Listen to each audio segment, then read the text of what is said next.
Hey, have you ever felt like you're just amazing at some things, but wow, you really struggle with others? Well, if you're starting something new, maybe a new school year or a big project, you are in the perfect spot.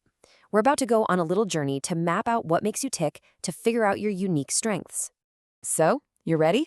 Because this journey starts with one really important first step, and that's getting a handle on what makes you you, and then seeing how that fits in with everyone else around you. We all have things we're just naturally good at, right? And things we just plain enjoy doing more. Those are your unique strengths. And understanding them, it isn't just about a self help checklist. It is the key to working better with your classmates, your friends, everyone. I mean, think about it. When you actually enjoy something, you're so much more likely to be great at it. Okay, so let's get right into the good stuff. I want you to forget the whole idea that there's just one way to be smart. It's not true. We're going to explore 8 different types of smarts. Let's see which ones jump out at you. All right, just take a second and look at this. This is where it all comes together. Are you music smart? You know, the one who's always tapping a beat or can't get a song out of your head? Or maybe you're body smart, a natural on the sports field, or just really good at expressing yourself through movement. If you're the one who loves group projects and bringing people together, that's probably people smart. Do you see patterns everywhere and love a good puzzle? Hello, logic smart. If you'd rather curl up with a good book and tell stories, you're word smart. Or maybe you're self-smart, someone who really needs that quiet time to think things through and follow your own path. And of course, for all you artists and outdoor explorers, there's picture smart and nature smart. Now, the really cool part, most of us are a mix of a bunch of these. So what do you think? What's your unique mix? And how is it different from your friend's mix?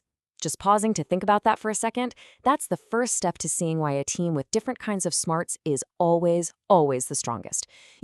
Pairing someone who's super people smart with someone who's all about logic smart, that's a powerhouse. But here's the thing. Pinpointing your strengths is only half the story. It also helps us understand something absolutely crucial. It is totally 100% normal to have weaknesses too. In fact, even the people we think of as the biggest geniuses, they struggled. A lot. You can kind of think of it like this. Your strengths and weaknesses are just two sides of the very same coin, right? Being incredibly good at one thing might mean you're not so great at something else. That's not a flaw. That's just part of being human. Nobody, and I mean nobody, is a genius at everything. And hey, this isn't just about you and me. We're talking about historical giants, people like Da Vinci and Einstein. They had areas where they really struggled. This is actually the whole idea behind a famous theory from a psychologist named Howard Gardner. He called it multiple intelligences. I mean, take Leonardo da Vinci. The guy was completely off the charts with his picture smart and logic smart. I mean, a brilliant artist and inventor. But from what we know, he had a really hard time focusing and actually finishing his projects. And Einstein? Total logic genius, obviously. But he was famously pretty bad with things outside of physics, like remembering names and dates. See, even the greatest minds weren't good at everything. So, what do we do with all this? What's the next step? Well, it's all about celebrating what makes you unique and what makes everyone around you unique too. Let's look at how you can actually use this knowledge to move forward. This right here, this is the big takeaway. Your special combination of smarts is basically your superpower. But you know what's even more powerful? When you learn to see the superpowers in other people. That's how amazing teams are built. And honestly, that's how great friendships are built too. So here it is, your path forward. Step 1 is simple. Know yourself. Really figure out what your smart types are.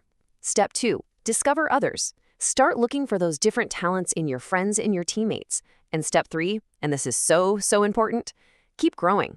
These are not fixed boxes you're stuck in forever. You can always develop new strengths. And that, in a nutshell, is the theory of multiple intelligences. It's such a game-changing idea, really. It tells us to stop asking, how smart are you, and start asking, how are you smart? It's all about seeing that every single person brings something valuable to the table. So we're going to leave you with this final thought. Now that you know about all these different ways to be smart, which one are you curious about? What's a new strength, maybe one you never even thought about before, that you're going to explore first? The journey, my friend, is all yours.